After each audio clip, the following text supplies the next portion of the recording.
Alright, I thought I would show you guys really quick how to go about medicating your mice. Because if you breed or have large colonies of mice, it can be a little bit tedious to have to go to the vet every time, especially if it's something as simple as an upper respiratory infection or any other kind of bacterial infection. They're not too difficult to treat at home, so it's much better than bringing 50 plus mice to the vet, that's for sure. And you can get the medications you'll need on bird websites. As you can see, this has different kinds of birds on it. It's kind of hard to get them anywhere else, and I don't know about other countries and what they have as like rules for it, but here in the United States, it's relatively easy to get these because people with birds also struggle and they need medications. For a lot of exotic animals, I feel like vets just don't know what they're doing, so knowing what you're doing can be helpful. Anyways, here I've got amoxicillin, and then I've also got enrofloxacin, also known as Baytril, and these are both antibiotics. Right now I am taking care of a good amount of mice that are in quarantine. A breeder in my area just shut down, and a lot of their mice were sick and had issues, so I'm doing what I can for them. There are 3 that I don't think are going to recover, but then the rest of them I'm pretty sure will, with the medication and the healthy diet that I'm treating them. So I'll show you generally what I do for my quarantine mice in this video, as well as showing you the medication, but without further ado, the general dosage amount is 1 teaspoon per every, oh, well, that was fun, but it's a teaspoon per every gallon. This is 1/4 of a teaspoon measuring cup, and as you can see, I just got a tiny little amount in here. This is actually probably a little bit more than you'd need for 1 cup. For 2 cups, you'd need 1/4 of a teaspoon, which is, 1/4 of a teaspoon, which is hardly any, so I usually do a little bit less than half a teaspoon. Or, no, wait, you need 1/4 of a 1/4 of a, wow, okay, 1/4 of a 1/4 of a 1/4 of a teaspoon. So that's probably more accurate, what I just put in there, but I'm still going to do a little bit more. The reason I'm doing more is because this is only 10% amoxicillin, and I usually prefer to double dose it on the amoxicillin. The reason I have 2 different kinds, in case you're wondering, is because amoxicillin is a much milder antibiotic. So it's good for mothers, nursing, or pregnant moms who you don't want to cause issues, because Baytril can actually mess with the babies a little bit and cause some issues for them. And then I always keep a separate mixing spoon for each medication. So that one's good. Oh, one other thing. I don't think I did this for this one. I did it for the other one, though. I like to add a little bit of Reptisafe. This is just a formula that dechlorinates the water and improves it generally. And the only reason I do this is because chlorine in the water can actually break down the medications faster. So if you have tap water, it helps to add a little bit of that. Or you can use spring water, either way. And then we've got the enrofloxacin, and I only have 2 mice that need the amoxicillin, but I have quite a few more that need this stuff, so I'm doing a little bit more. And this is 20% instead of 10% like the amoxicillin is. Along with that, I'm doing 2 cups. So for this amount, it would be about a 1/4 of a tablespoon, but I'm doing half a teaspoon here. So, wow, guys, this is a struggle. It's like 2 in the morning. Yeah, that's right. I'm treating them at 2 in the morning, but that's because I was really busy throughout the day. I try to change out the water every 24 hours, so a little late today, but that's fine. But it's actually half of a 1/4, so 1/8 of a teaspoon, I guess. And that is a double dose, I believe, so it's a little bit more than they need. But mice tend to handle antibiotics really well. They don't really, sometimes they don't even respond unless you give them a little bit more because of, I don't know. Probably because people have been misusing antibiotics for a while now. Also, mice are just pretty hardy little creatures. So far, I've seen some improvements with my dosage treatments, and I haven't seen any regression. So I'm assuming that they're doing well, even though I'm using slightly more than they need. But yeah, you just stir it up. I found that the Baytril or the enrofloxacin tends to clump up a little bit more at the bottom, so I usually take a little bit of extra care to break that up. And it's looking good. Yep, should be good. I'm going to go ahead and pause this and get the water bottles, and I'll show you that process as well, or at least show you the end of me filling up the water bottles. Alrighty, I'll go ahead and show you with at least one water bottle what I do. I have 5 water bottles that I need to fill right now, but as you can see, it's kind of hard to do on camera. But generally what I do when I'm refilling a water bottle with medication is completely rinse it out from the old water first. And the reason I do this is mostly a precaution.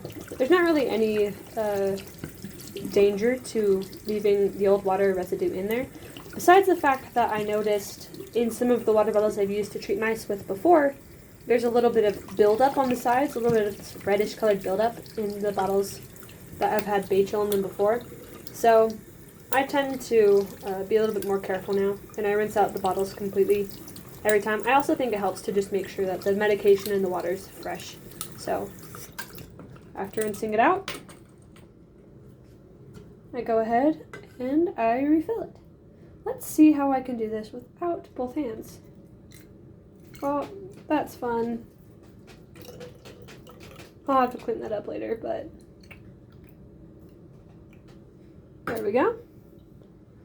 Just fill it up a good amount. I've only got 2 water bottles to fill up with amoxicillin because I've got 2 nurseries. There we go. And you just put the lid back on. I'll screw it after the video, but yeah. Very simple. Of course, then you gotta put it back. The reason I'm doing it separate from the other water bottles, like the reason I don't have them all over, is because in order to keep them organized, I'm only doing one at a time. I want to make sure that I put this back with the exact mouse that it was with before, so that I don't spread any illnesses or issues that I don't... Like, they all came from the same place, but you never know. Each mouse is at its own stage of improvement and progression in their illness or issues. And I feel like if I mix water bottles up, I could be spreading germs to mice that have already overcome those germs over and over again. So it's just a little precaution on my part. This one went right here. So there we go. Now I'm going to go ahead and do the rest of them, and I'll show you the end product, and I'll show you a little bit about like what I do for the actual cages in my other setup. Hello, girly. We'll get to you in just a minute. Okay, just finished. Now the medication is administered to the mice. And the last step is rinsing off these containers just really quickly. There we go. And then I just leave these right out here. And it's a little bit chaotic down here because of the mice in quarantine. We've been taking care of them rather than cleaning up. So one more thing I'd like to mention, I did pour the old water bottle water down the drain with the medication in it. And the reason I felt comfortable doing that is because amoxicillin and Baytril both, what's the word? Degrade? Their effectiveness is greatly reduced over time. So I think it's called decay in chemistry or something, but I don't know if it's the same thing with medication. But yeah, it's basically safe to dump down there. It won't really affect anything. It'll get filtered out and it'll all be good. So other medications, I'm not so sure. You might want to be careful with them, but for amoxicillin and Baytril, you're good. Anyways, sorry, she's distracting me. She's cute. But I've got this mouse who is either pregnant or chunky, which she's a Siamese, so I don't know why she would be chunky. She's not a variety that is predisposed to obesity or anything. She might just like food or something. But then I've got this bin, and this has 3 mice that I don't think are gonna do very well. She's actually showing signs of improving greatly though. She looks a lot better, so she might actually make it, but I'm not sure about the other 2 in here. Then there's a male in there, and he was doing pretty bad, which is why he's in such a small cage on his own. He doesn't seem to mind though. He like hardly ever moves or comes out, but he was looking slightly better than he was before. So hopefully he continues to improve, and I might upgrade his quarantine cage. I've got like 30 bin cages, so well, maybe 25, but it's not that big of a deal for me. Like, I have this extra one down here that I can use for him. Then in here I have 5 mice that are doing awesome, as you can see. They're all very active, and they have good weights. They look smooth and shiny. Their eyes are bright, so I have high hopes for these guys' recovery.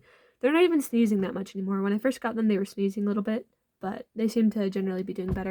And then I've got one more female in here. She is slightly weak, but she also seems pregnant, and she does seem to be recovering a little bit each day. She's not sneezing as much as she was, so that's good. But I'll go ahead and show you guys my general quarantine setups right here.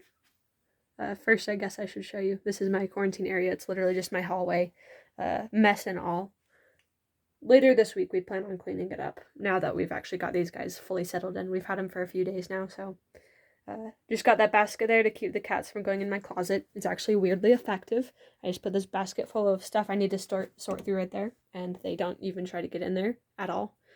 And they, once upon a time, maybe 6 months ago, tried to get up here when I had mice in quarantine once, and they ended up smacking their head on the bin and freaking out, and they haven't tried it since. So it's a pretty safe quarantine zone.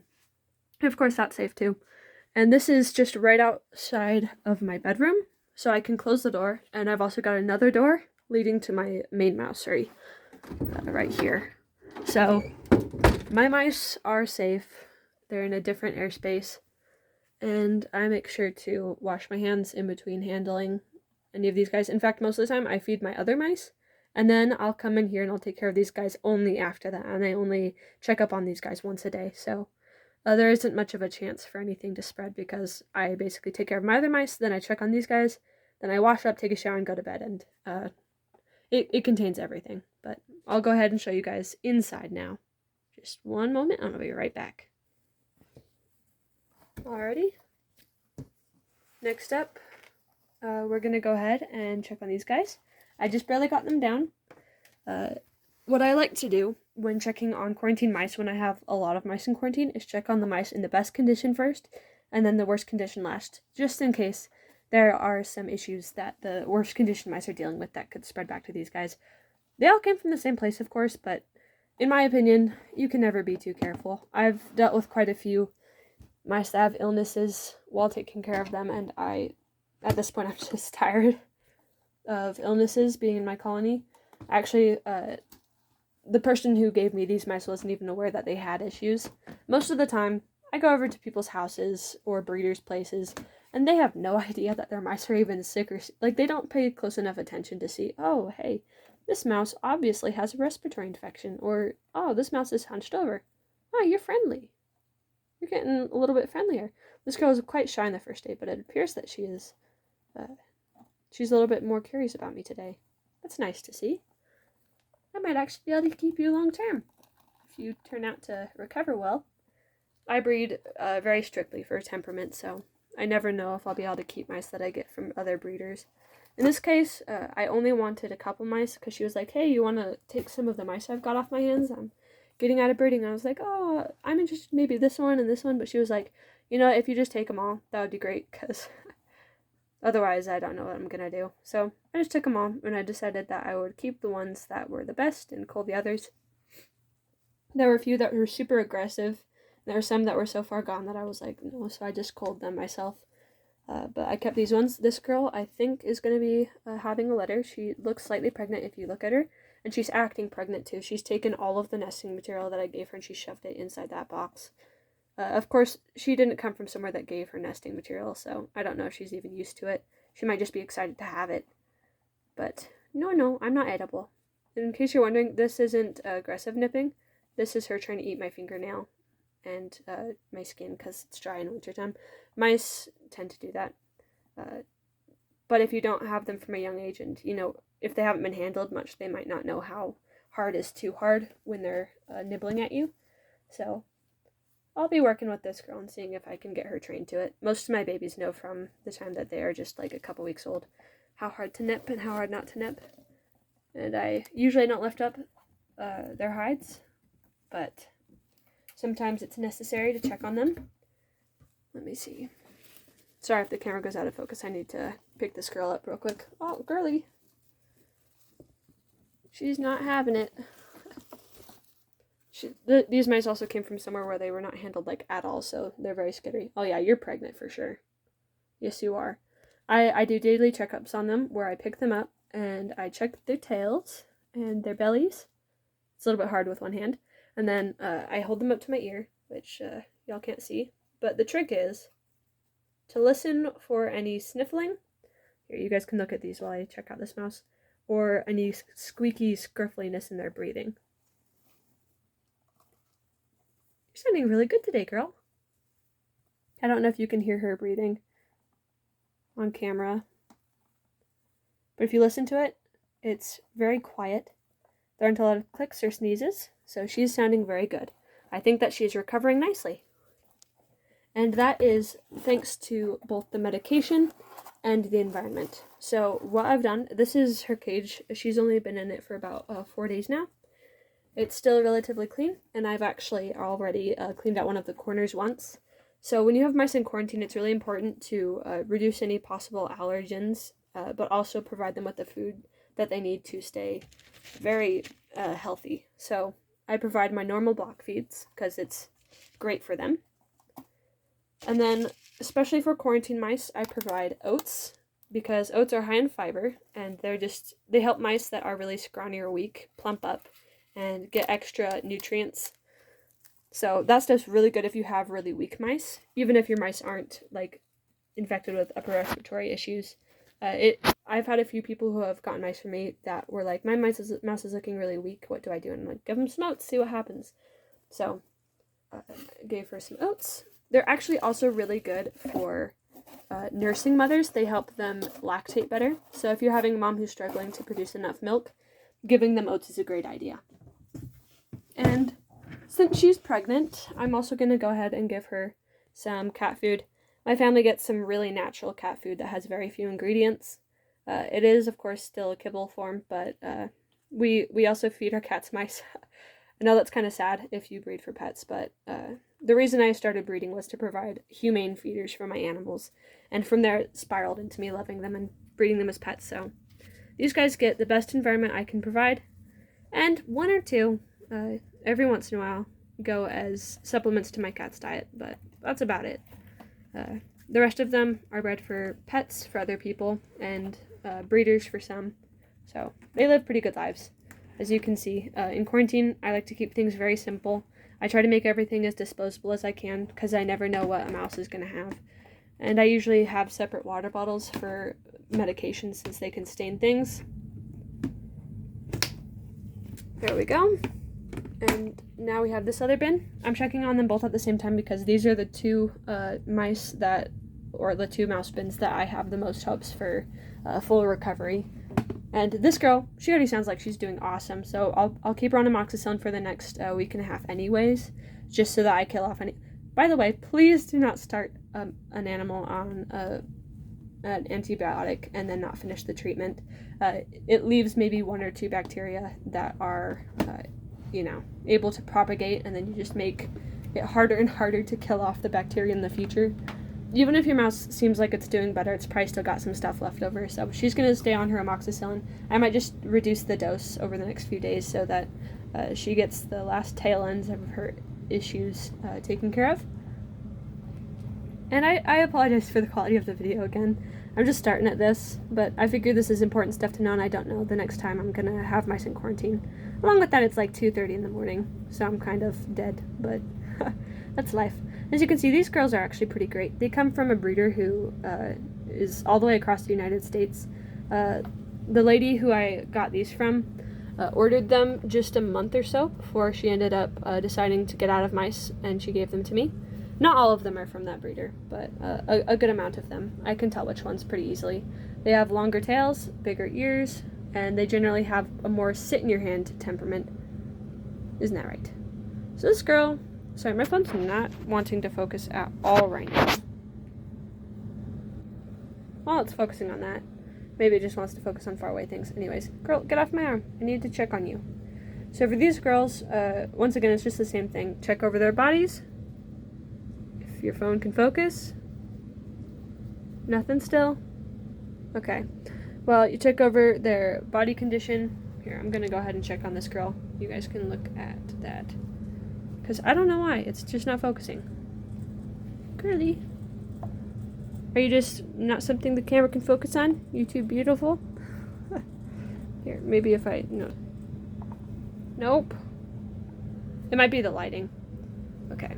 Well, you can kind of tell. You can see her body is smooth. Her coat is relatively clean. The thing about these guys is they are actually Rex, so they're going to have scruffy coats that are fluffier. So that might get in the way of telling if they have sleek coats or not, if you're not used to mice and this coat type. You can see her eyes are bright. She has them very open. She's extremely active. So these are all really good signs for a healthy mouse. Here, I'm going to listen to you breathing. Oh, I hear squeaking. But not constantly. Just heard a couple. Here, you can listen to her.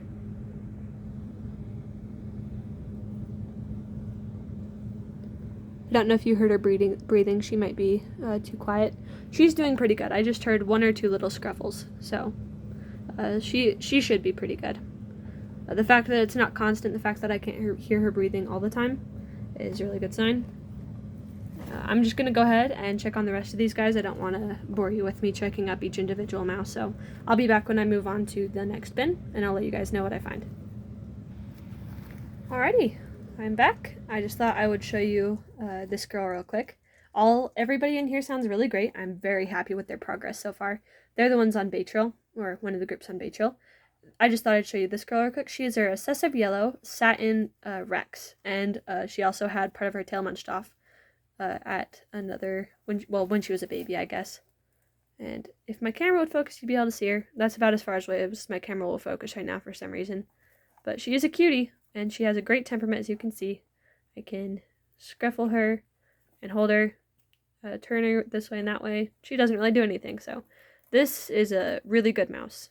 I'm glad that she's doing well. So she'll be a great addition to my breeding program when she recovers. 100% going to keep her. There are a couple mice in here that aren't as friendly, but they're all pretty good. They're all recessive yellows, and a couple are satins, and a few are texels. Let's not do that, lady. Let's not do that. There you go. I'll eventually make a video about genetics, but I've got to work out how to do that first. That's a little bit harder than just walking around and being like, oh, and this is this thing and this is that thing, because I'm pretty sure when I say recessive yellow, texel, satin, y'all don't know what's going on with that. So I want to do more of a diagram style video. Just got to figure out how to do that first. Okay, now that I've showed you guys these ones, I'm going to go ahead and get her down and check on her, because she's like in the middle where she's still sneezing quite a bit, but she looks great. And then last, I'll show you those two. And I'll show you these guys. If you want to know what really bad looking mice are like, then those guys will be the ones that you'll be most interested in. So I'll be back soon. All right. I'm realizing that every time I say I'll be back soon, like 0 time has passed for you guys, but you know what? It took me a few minutes to get here. Might as well say I'll be back soon, right? Anyways, this is one of the girls that I'm like, is she pregnant? I don't know. Is she fat? We'll have to see. So far, I actually don't see a whole ton of progress that tells me she's obviously pregnant. She still could be, but I don't know. She's just a mystery. She's on amoxicillin though, and she's in this bin. This is one of the older DIY bins I've made. She has a larger hide and a smaller hide. Normally in my personal nurseries that aren't quarantined, I have cages as big as the last one I showed you with 5 girls in it. And I have at least 3 different hides that a mom can choose from for litter. And usually she has maybe a couple toys to go along with it. But for this girl, just the basics. It's also a smaller cage, so I can't really do much with it. But that's where she's chilling. Can I check on you, girly? I know it's hard with one hand, huh? Okay, based off of her tummy composition from me just holding her like this and the way that she's acting, I don't know if she's pregnant. Most of the time, if they're pregnant, they'll have a little bit more of an obvious bulge that shows it. But she kind of is smoother and rounder rather than, well, yeah, rather than bumpy, I guess is the right word. But she is a belted Siamese. I don't know if she's like a chocolate Siamese or anything. I can't really tell super easily with the way that she has her genes expressed, with her phenotype, I should say. But she's a pretty mouse. She's not the friendliest. She's kind of sassy, but she seems active. She seems interested in me. And you can tell her body composition is pretty good. I mean, besides the fact that she's a little chunky, which is not normal for Siamese. I don't know why you're chunky, girl. Why are you chunky? She's like, what's happening? But I'll go ahead and listen to her breathing real quick.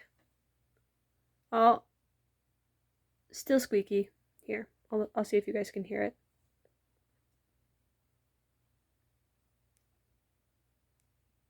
You might have heard it. But yeah, she's just got a little bit of a squeaky sounding breathing. It's not terrible. That's the sound of a very mild upper respiratory infection. So if your mouse is making light squeaking noises while it's breathing, that's a pretty good sign that they've got a mild upper respiratory infection. And this is still something that you're probably going to be able to tackle if you get on it right away with a good treatment of. I'd recommend Baytril personally for this case. You might actually be able to kick it with some Baytril. Amoxicillin, I don't know how this will do. I might switch her to Baytril now that I'm thinking she's not pregnant based off of her body composition. I had her 4 days ago, and I've just been watching her slowly over the last few days to see if she develops into anything that looks pregnant, but no, she just looks chunky. Yeah, if she stayed about this size the whole time, she's almost definitely chunky.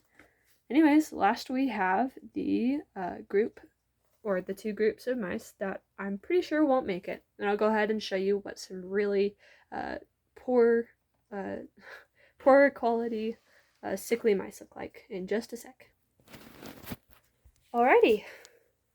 First we've got the buck. Also, hopefully you're getting something out of this because I know it's a long video. But let's see. He's just got a very small hide, and I usually use all cardboard hides for all of my mice, including my personal breeders, just because they're awesome. Oh, I hear him moving quickly. That's a good thing. Hello, sir. Honestly, he comes from a breeder that breeds for a very chill temperament, so he might just be mellow. He's from BB's Mousies, the same person who bred the mice from Pennsylvania that are doing really well, but he was in with a female when I got him who was very sickly sounding, so I'm guessing that he got whatever she was struggling with, and her condition just made his worse. If you look at him, he is from a similar breeder to the 5 girls that were doing really well, and you can kind of see he's just a little bit more scruffy. He is erect, so a little bit of scruff is expected, but he's just a bit more scruffy, if you can tell. And he's slightly hunched. Not too bad, but you can see there's a little bit of a hunch right there when he moves.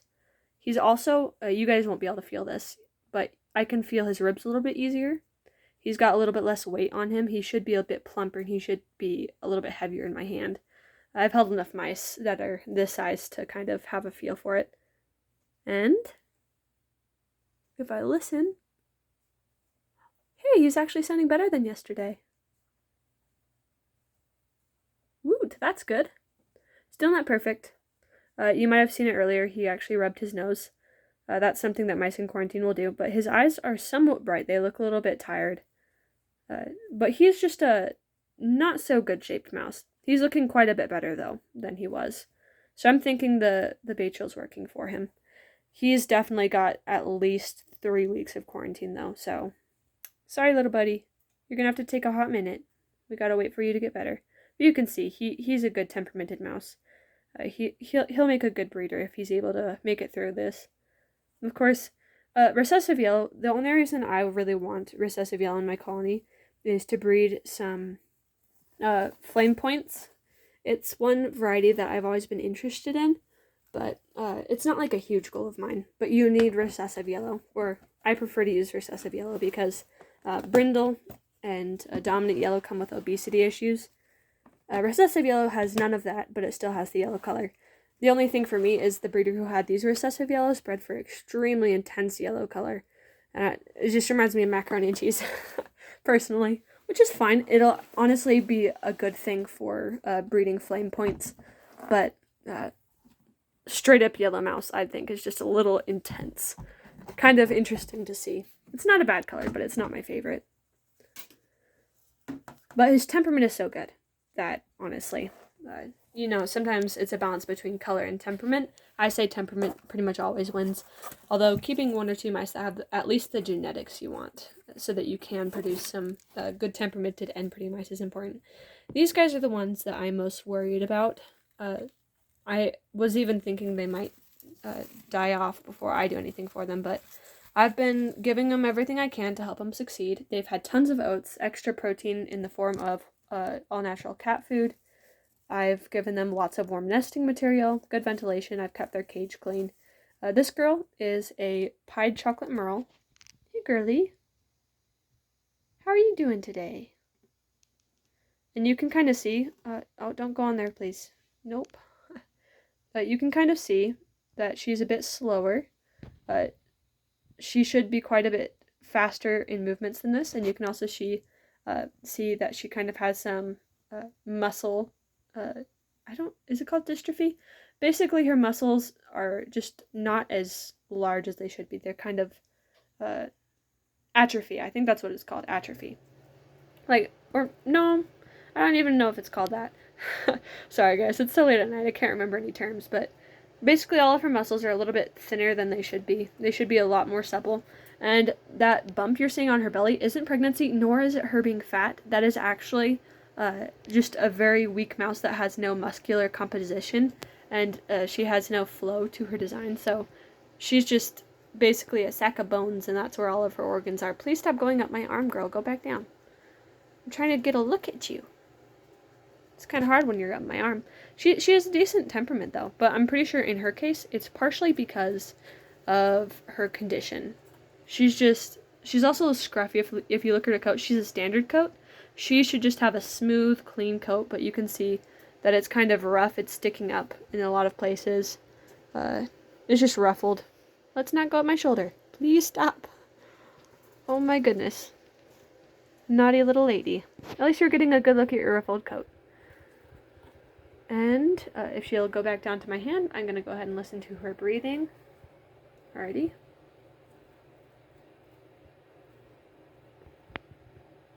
Oh, hey, would you look at that? She actually sounds way better than yesterday. Girl, you're just looking weak now. Maybe you'll actually make it. We'll see. I was almost 100% positive this mouse was not going to pull through. Because if you look at her... Oh, thank you for that. She doesn't look that good. She looked even worse yesterday, though. She was hobbling everywhere, and she was a little bit more squinty. But she seems a bit more explorative today. She might even be gaining a little bit of weight. I don't know. But she's still looking pretty scrappy. Kind of nasty. You're cute still, don't worry. You can look nasty and cute at the same time. But yeah, hopefully nobody gets attached to her, though. I'm rooting for her to be able to make it, but we'll see. Even if she makes it, though, one of the reasons I kept her is I probably won't breed her because the breeder told me about this mouse. She actually asked for advice a month or so ago when she was breeding her. She had a litter of babies. She ended up munching the whole litter because she was so weak, and I'm guessing that her post-litter care wasn't the best because she honestly looks like a female mouse to me that had a litter and then just wasn't able to recover properly. So I definitely can't breed her. And I don't keep pet mice myself, and I also don't feel comfortable selling her as a pet mouse because I only sell pets that I know are going to have a decently successful life, basically, and not just die randomly on the owners. So my main goal with her is not necessarily to breed, get her up to health so I can keep her. It's just to see if I can get her up to health, and that will help me know better in the future how to treat mice that are in such a terrible condition, and whether or not it's even possible to get them to bounce back with medication and good environment, because I've had a couple cases in the past where I've been trying to get my mice healthy, and some of them just seem to get stuck with sicknesses, so I'm seeing if I can get her healthy, even though she seemed to me like she was going to die. If I can get her back to really good condition after looking like she's on the brink of death, that says some good stuff about the treatment that I'm giving, and that means that it's something I want to keep using. The tricolor garret there, I'm actually thinking she's gonna do alright. I'll show you why in just a second. Okay, little lady, sorry.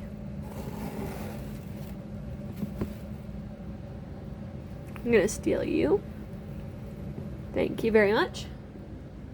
This girl, oh, please do not walk off my hand. That is a very bad idea.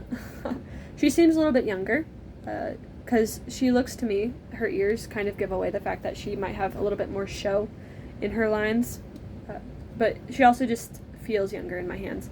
You can see she's a little bit more active. She was actually looking really weak the other day as well. She also sounded absolutely nasty. Do you still sound nasty? Let's check. Oh, hey, you look cleaner.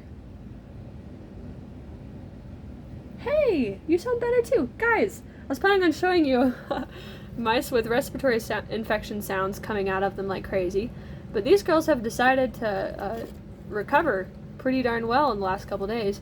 Let's see, how are you looking otherwise? She's got a little bit of a chunky belly. She was in a similar condition to the chocolate Merle the other day. Please stop going up my arm, children. But she's starting to look slightly better. She's a rump white.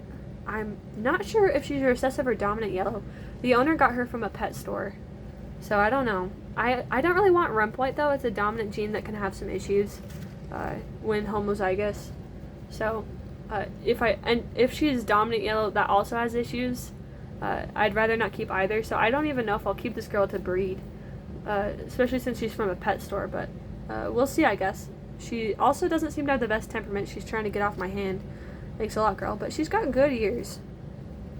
And she seems to be healthy. And she's not terrible temperament. Like, she's at least sitting on me without freaking out.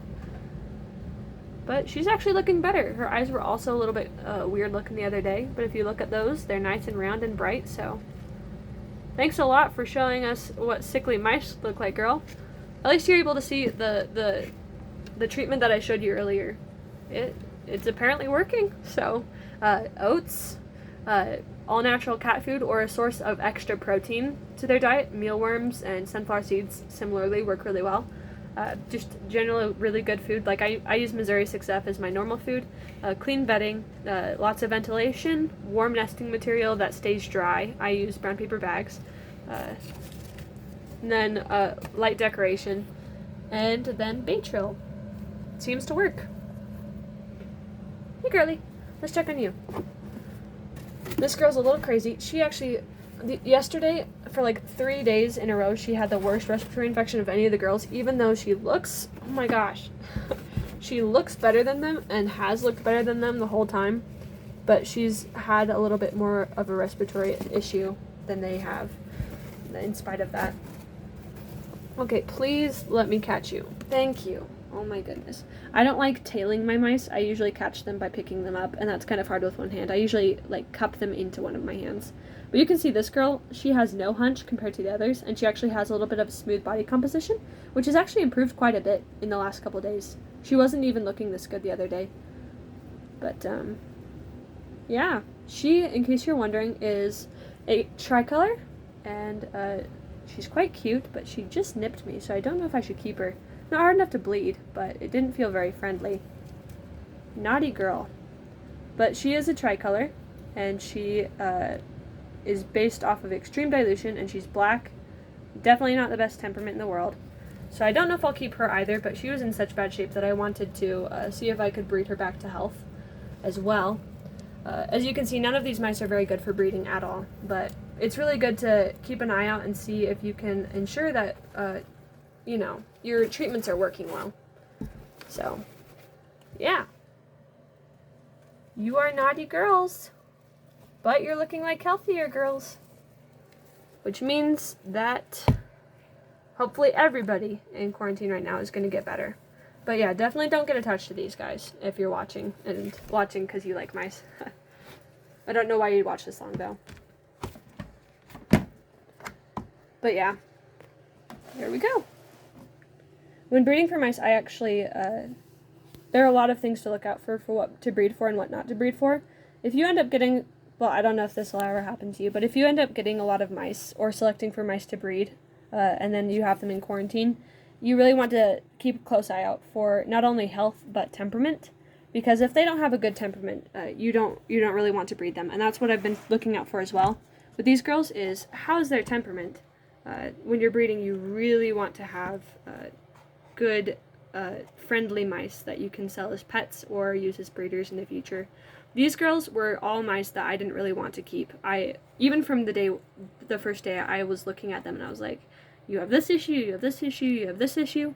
And the little nip I just got, which was not the friendliest nip, there's a difference. You can have mice that will sit on your hand and they'll nibble you. That's very different than like a mouse that's biting because it wants to get off. It'll be more like a curious nibble. So that nip right there was more of a I want to get down nip, and I don't tolerate that. So she probably won't be a breeder either. And then she just doesn't have the colors I want. The other one just doesn't seem to be healthy in genetics. But that male, he's not doing so well, but he seems to have great genetics otherwise. Anyways, that's just hopefully a good overview of what you should look out for in quarantine. All of these girls will probably end up being cold once I have treated them for 2 weeks and seen their progress. It might seem like a waste of antibiotics, but I've got enough to do it, so I'm going to go ahead and see this through and see their progress. Hopefully they progress well. I don't know if I'll post an update on these guys, but you might eventually see this boy and the other girls if all goes well with them. I wish you luck in your mouse breeding journeys. If you have any questions about mouse breeding or quarantine, you can go ahead and ask me. Oh, one thing I should mention, quarantine generally should be for 2 to 4 weeks depending on how ill the mice are when you get them. If they seem to be in perfect health, 2 weeks is generally alright, but 3 weeks is good for precautions. And then if they are slightly ill, 3 weeks is the minimum I would go with, and 4 weeks is probably safe as long as they recover in 2 weeks after you've been treating them. And if they don't get better past that time, I don't know if I'd breed them personally. You just don't know what issues are going on. So, yeah. If you have any other questions, go ahead and ask me. I'm happy to answer. I've had probably 5 or 6 quarantining experiences with like large groups like this in the last little while, so I know a thing or two. Anyways, hope you guys have good days or nights, and I'll see you later with some more mouse advice.